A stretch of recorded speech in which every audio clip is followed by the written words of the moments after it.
welcome to True to I. My name is Bob Sanderson, and as you know, I'm an actor, musician, video producer, voice artist, and all that sort of stuff. But I'm also an author. And what I'm doing today is I've got on the sofa with me a gentleman called Paul Webb, who's also an author, and we're going to compare the two different methods, I'm sure there are more, but the two different methods of getting into self-publishing, how to get your book up there for sale so that people can buy it and read it and make you lots of money, we hope. Yeah. So Paul started in a slightly different way to myself. We've both taken different sort of routes, haven't we, down the self-publishing route. Did you ever try to get a publishing agent? I did actually speak to a publisher, and he pointed me in the direction of a good designer for the cover, okay, and a typesetter. Yeah. But really, he was just putting the book together. There was nothing in the way of marketing or promotion. No. And of course, that's the important thing, isn't it? To try to get it out there. Yeah. So at the end of the day, what route did you take then to get your book self-published? Well, I did some very rudimentary research, and it seemed to be that selling books isn't easy. And even well-known authors like J.K. Rowling have had many, many rejections along the way. Yeah, tell me, yeah. And I didn't want to spend years and years bashing my head against a brick wall. Yeah. I'd read, my father wrote a book about something like 25 years ago, nearly 30 years ago. And I did some market research at the time, and it said then that the benchmark of a successful book is 1,000 copies.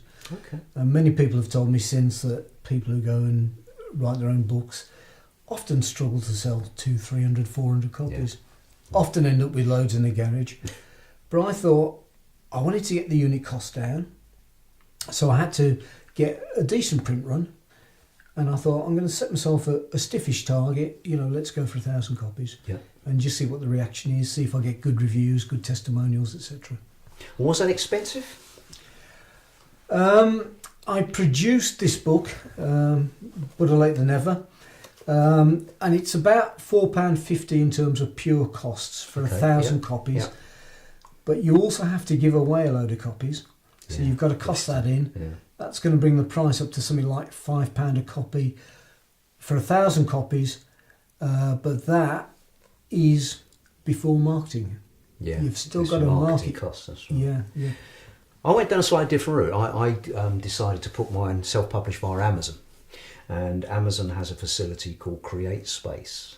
Yeah. Now, the advantage to me is that my first copy of The Plague Hunter, let's get it in, The Plague Hunter, that was actually cost me something like £4.50 for the first copy. So my only financial outlay to hold my own book in my hand was about £4.50, which I thought was incredible. Yeah. The other good thing about CreateSpace is that it gives you templates. So it's all online, and you can pull down, so dependent on whether you're writing a novel, a picture book, children's book, whatever it is, you pull down the appropriate template. And the advantage is, if you type the book, I didn't start the book in the template, I had to transfer it over, cut and paste. But if you started in the template, it's so much easier, because you see your book actually laid out on screen as you would in a book. And when you upload the file to CreateSpace, you can literally online turn the pages over and see what it looks like. Then once you do that, you then have the option to turn it into a Kindle book as well. So mine is available on Amazon as a paperback or as a Kindle. The money that you get, I suppose, is probably a little less than if you went through a publishing agent. You end up with something like £1 a copy, but you can actually set your own price. I mean, it's not, Amazon don't dictate. They dictate the minimum price, but you can pitch it wherever you want. But the advantage is you're not paying out a lot of money and then having a lot of stock that you got to get rid of. Because I think that was the disadvantage to you, wasn't it? You had a lot of absolutely. It's very easy to print 1,000 copies and be left with 500 in the in the garage, in which case you don't make any money at all. Yeah. You do get a discount with Amazon if you're buying them yourself. I mean, off the top of my head, I think mine's selling for £7 something, and for £4 odd a copy, I can buy my own books at around about £4, which is, as you say, that's cost, that's Amazon's cost.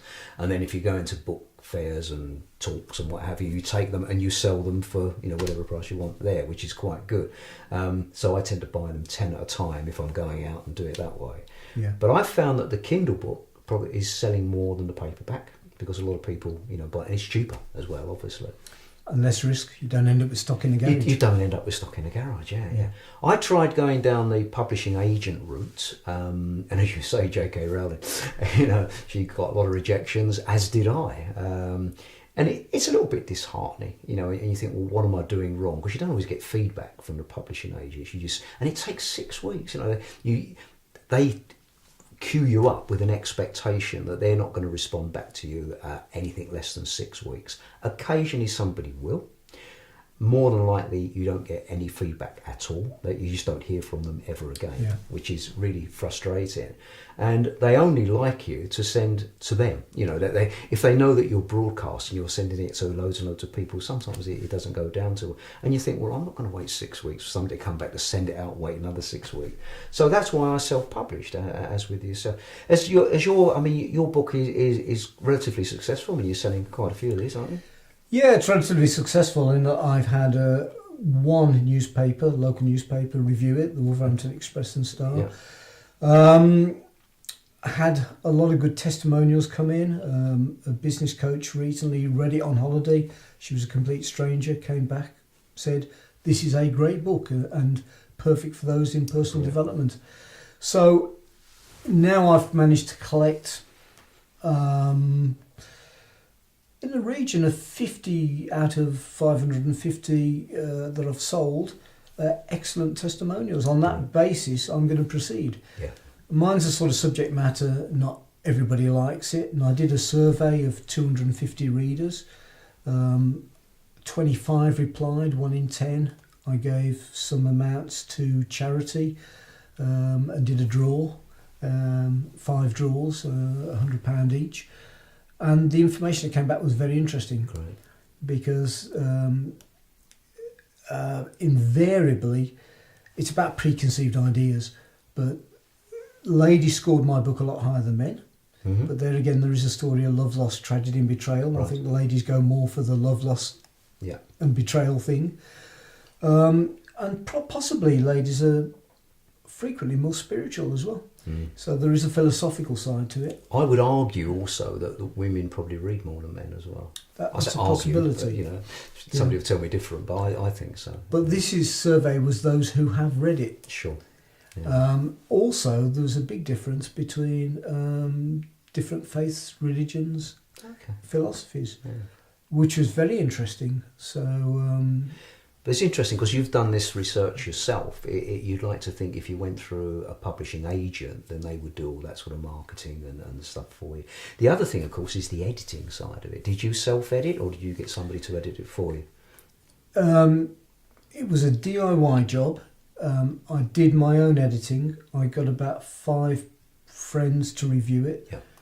My mother did all the proofreading, but my friends also helped with the proofreading. Yes, I would like to have spent about £3,000 having it professionally edited, but guess what? The unit cost thing goes up from £5 a copy to £8 a copy, and all of a sudden I'm working extremely hard to sell 1,000 copies and making virtually zero on it. My situation was similar. I mean, I did the first, I think I read it 8 times. You write a novel, then you're reading the whole thing cover to cover 8 times. Some things stand out immediately, spelling mistakes, typos, this sort of thing. And I think you tend to concentrate more on the technical side than actually the content of the book when you self-edit. Yeah. You know, I look at some sentences and I think, maybe that's the wrong way around, you know, and you change it around. But you're looking for the typographical errors. I read it 8 times. My wife read it 4 times, and she's an ex-librarian, so you know she does a lot of reading anyway. And then one of my good friends, she bought the book. And she said, love the book. She said, but there's a few little errors in it, technical errors. Would you like me to send it back to you with those marked? She sent it back and every page had got something on. Now, she proofreads for a living, which was great for me. So she proofreads for a living. And I looked at it, I thought, wow, how did I miss that? And it's amazing, reading it 8 times, my wife 4 times, the silly things that we missed, you wouldn't believe. Yeah. And I'm sure there's still things now, you know, little bits and pieces, more so on the wording and the structure. I'm trying to convert it into a film script now, an episodic thing, and I'm doing episode 1. And reading it now, I'm looking at some of the words and going, maybe I could change that. I don't think you ever finished, do you? It's like painting. I was just going to make the same point, and I've spoken since I finished my book to other successful authors. My cousin now has a partner who's sold about 100,000 copies of his various books. One of his books sold 20,000 copies. That is successful. But I said to him, I said, look, you know, I published back in 2014, 3.5 years ago. It's still going around in my mind. I'm still rewriting it. And I know now that I could write the book better than the first time. But I think every author thinks that. Oh, and even if you looked at a Shakespeare, I'm sure his first play was nowhere near as good as some of his later plays. You gain in experience, but you have to start somewhere, don't you? I think it's also a dilemma as to, do you keep working and reworking, or do you move on and do something else? You know, in terms of the next book, is it going to be a better book? And I find that very much a dilemma. I'm writing a sequel to The Plague Hunter, which is a 17th century serial killer book. I got involved with that because when I was doing theatre and education as an actor, one of the shows I was doing for the kids was The Great Fire of London. I thought, wow, what a great subject. I got really hooked into the subject matter. Did a lot of research for the show, and I thought, I bet I can write an adult book about this. Having done the one, having had good feedback from people saying, when's the next one? So the next book literally starts the day the other one finishes. I would do it the same, I think. I would still do it through CreateSpace and Amazon because it's an easy process. I think also I would try to get a publishing agent as well. And I don't think Amazon prohibits that. I think you can still try to send it out to publishing agents. Would you use the same process again, or would you do something different? I think, Bob, I'd like to try something different, and CreateSpace sounds like a good idea. I'd like to go around publishers now and say, look, I've already got one book out. I'm writing this second book now. And really compare and contrast then at the end of it and say, well, which is the best method? Yeah. The impression I get, and a friend of mine, she's just been very successful. She's had a book deal come through, and it's a 3-book deal. Now, I can't comment as to whether this is the norm, but that she's been signed for 3 books. Now, you'd like to think if you've already got 3 books, it's no pressure because you've written them. What would concern me is if, you know, you go to a publisher and say, right, you've written this, it's taken you all your life to write this one book.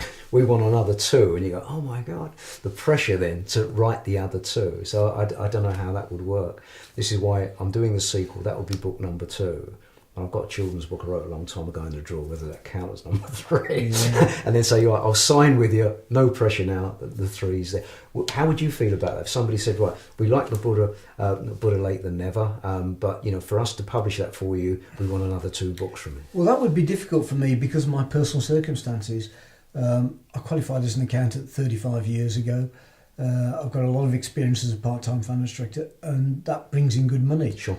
So what I wouldn't like to do is to have to be under great pressure to get 2 books out, compromise that, and just ditch new clients. Yeah. What I'm trying to do is kind of dovetail the 2, so I can write books when I do tend to deal with big projects. So it's feast or famine. Yeah. When it's famine, I can write a book. Yeah. When it's feast, I've just got to concentrate on where the money is. Yeah. And what's your writing style? Are you an organised writer, so many hours a day, or do you just pick it up when you feel like it? Well, having what I call the day job, the part-time finance director work, I've had to just dovetail and integrate the 2.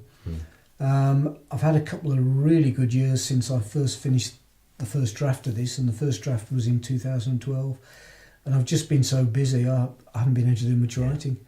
But during that time, a lot has gone around in my head, so I've got a few jottings, and I know what the next books will be about, and I'm just about to start, within the next few days, the second book. Yeah. Fabulous. Now, my second novel is halfway through now, which is great, but I've suddenly got this thing in my head about making it into an episodic mini-series, and what I've learned is that it's not that easy. I've just finished a 5-week TV and screenwriting workshop, and I've learned so much from that. I wish I'd done that before I wrote the novel, because even as a novel writer, I've picked things up from that. And I've put the first 5 chapters into episode 1. You know, you get rid of all the descriptive stuff, put the dialogue in and say, does it fly? And you look at it and go, no, it doesn't. It's so much more involved in that. So I've got a lot of projects in the air, and it's being brave to pick one. I think a lot of writers do that. You know, I want to do this, I want to do that, and they end up doing nothing. And I think you have to say, right, I'm going to do this and stick with it, see it through. Don't get rid of the other stuff. Put it in that file, put it in that drawer. You can pull on it later. Somebody suggested me to actually treat the writing as one of your best clients. Yeah, and you I just like that. put time aside in the diary. That's right. Otherwise, the clients tend to just take over. Yeah. But going back a bit to cost and that, one interesting thing is, having done it the way I have done, and the costs are, before marketing, somewhere between £4.50 and £5, including giveaways, £5 a copy.